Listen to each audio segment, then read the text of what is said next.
ஒரு சுவிசேஷத்தை அறிவிக்கிறவர்களாக வைத்திருக்கிறார். அனௌன்சர். இந்த பறை பார்த்துருக்கீங்களா? பறை எடுப்பாங்க. அது பறை அடிச்சு என்ன சொல்லுவாங்க அப்படின்னா, இத்தனை தேதிக்குள்ள தடுப்பூசி போட வேண்டும். அந்த சவுண்ட் வந்து கேட்டோடனே எல்லாருமே லிசன் பண்ணுவாங்க. என்ன ஒரு சத்தம் கேட்குது அப்படின்னு சொல்லி வாட்ச் பண்ணுவாங்க. அப்போ வந்து இந்த தேதிக்குள்ள வந்து எல்லாரும் ஓட்டு போடுவதற்கு இங்கே வரணும் அப்படின்னா அந்த நாட்களில் வந்து அனௌன்ஸ் பண்ணுறதுக்கு நீங்கள் ஸ்பீக்கர்ஸ்லாம் வர்றதுக்கு முன்னாடி இந்த பறையை வந்து பயன்படுத்தினாங்க. ஆண்டவர் இன்றைக்கு நம்மை கர்த்தரை குறித்து பறைசாற்றும்படி சொல்லுகிறார். ஆமென். எவ்வளவு பேர் நீங்க பார்த்திருக்கீங்க, தெருக்கல்ல நின்று மக்கள் இயேசுவை குறித்து பறைசாற்றுகிறார்கள். ஆமென். அல்லேலூயா. சோ அறிவிக்கிறது, அது பேர் என்ன அர்த்தம்? தேவனை அறிவிப்பது. கிறிஸ்து தான் தேவனுடைய குமாரன் என்று அறிவிப்பது. ஆமென். இயேசு தான் உலகத்தின் இரட்சகர் என்று அறிவிப்பது. இதற்காக ஆண்டவர் பெண்களை தெரிந்து கொண்டிருக்கிறார். ஆமென். அல்லேலூயா. அல்லேலூயா. பாருங்க, அதுக்கு முதலாவது ஒரு எடுத்துக்காட்டு இயேசுவின் தாயாகிய மரியாளை ஆண்டவர் தெரிந்து கொண்டார். லூக்கா 1ஆம் அதிகாரம் எடுத்து நம்ம வாசிக்கலாம். லூக்கா 1ஆம் அதிகாரம் எடுத்துக்கலாம்.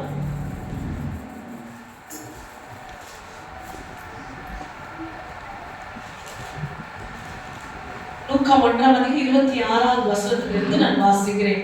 6ஆம் மாதத்திலே காபிரியல் என்னும் தூதன் கலிலேயாவில் உள்ள நாசரேத் என்னும் ஊரில் தாவீதின் வம்சத்தானாகிய யோசேப் என்கிற நாமமுள்ள புருஷனுக்கு நியமிக்கப்பட்டிருந்த ஒரு கன்னிகையிடத்தில் தேவனாலே அனுப்பப்பட்டான். அந்த கன்னிகையின் பெயர் மரியாள். அவள் இருந்த வீட்டில் தேவதூதன் பிரவேசித்து, கிருபை பெற்றவளே வாழ்க, கர்த்தர் உன்னுடனே இருக்கிறார், ஸ்திரீகளுக்குள்ளே நீ ஆசீர்வதிக்கப்பட்டவர் என்றார். அல்லேலூயா. இப்படி சொல்லி மரியாளை தேவன் தெரிந்து கொண்டு என்ன சொல்றாரு?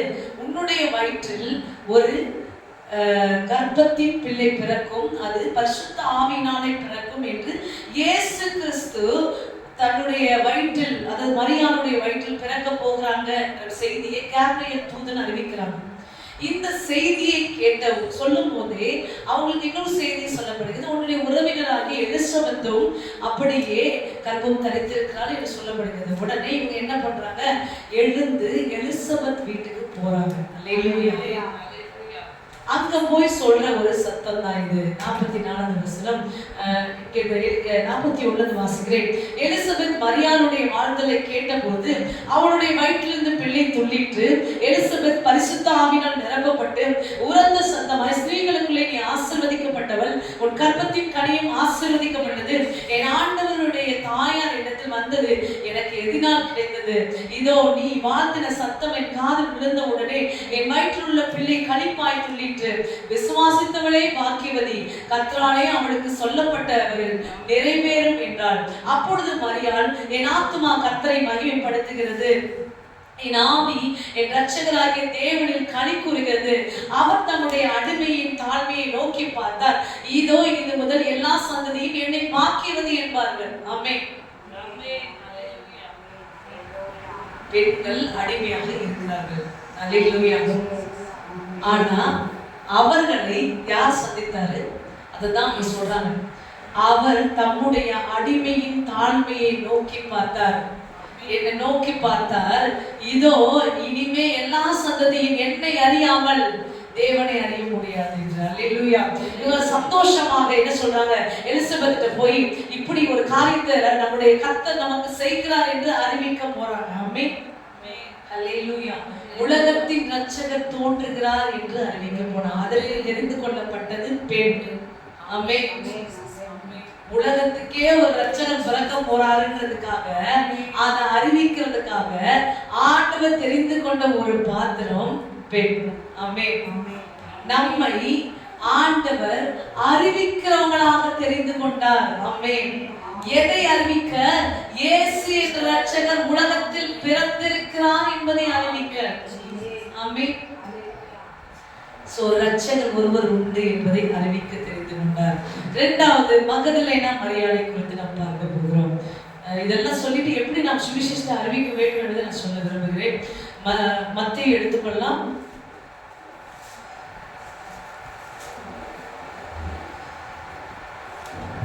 28வது அதிகாரம் முதல் வசனத்திலிருந்து வாசிக்கிறேன்.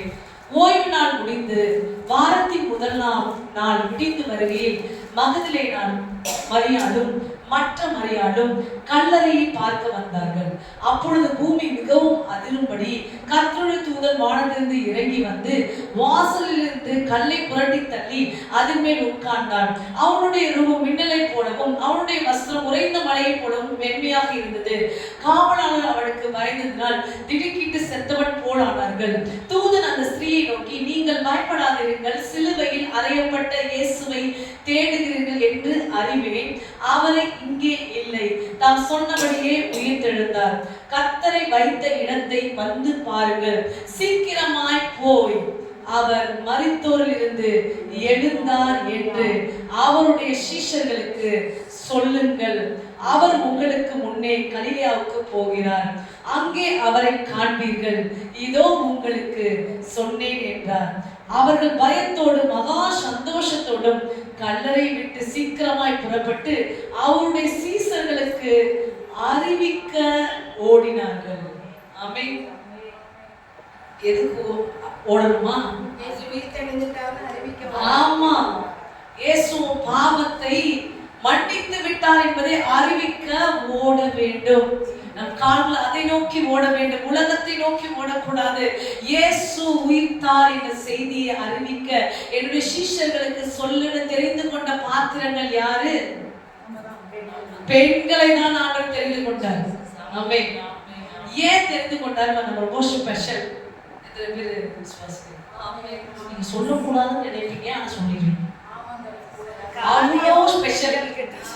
வாய் பாதி சொல்லிட்டு போது சொல்லக்கூடாது சொல்லியிருந்தாங்களே, இதை மற்றவங்களுக்கு சொல்லக்கூடாது சொன்னாங்க. நம்ம பாதி வந்துச்சு, அப்படியே அதை சொதப்பி அதை மூடி அப்படி மறைச்சு அப்படியே அவங்களுக்கு புரியாம, ஆனா அவங்களுக்கு புரிஞ்சிருக்கும் லைட்டா. நீங்க பாதி திறந்துருப்பீங்க கதவை. அல்லேலூயா. அப்படி சொல்லக்கூட ஒரு திறமை இருக்கு நமக்கு. ஆமாங்க, திறமை. அல்லேலூயா. அது சரியா கையால ஞானம் கேட்டா போதும், அது திறமை தான். ஒரு ஊருக்கே ஒரு ஸ்திரீ போய் சொல்லுகிறாள். ஆமே, இந்த இடத்துல இருந்து அந்த ஸ்ட்ரீட் போறதுக்கு நம்ம ஒரு டைம் ஆகுது. ஆனா அந்த ஸ்திரீ சமாரியம் பட்டணம் முழுவதுக்கு ஓடி போய் சொல்லி இருக்கிறாங்க, நான் மெஸ்ஸியாவை சந்தித்தேன் என்று. அல்லேலூயா. புரியுதுங்களா உங்களுக்கு? அப்ப நமக்கு ஒரு கெப்பாசிட்டி இருக்கு. என்ன ஒரு விஷயத்த நம்ம ஒரு முறை மட்டும் பேச மாட்டோம், பல முறை பேசுவோம். இதுவும் திறமை தான். அல்லேலூயா.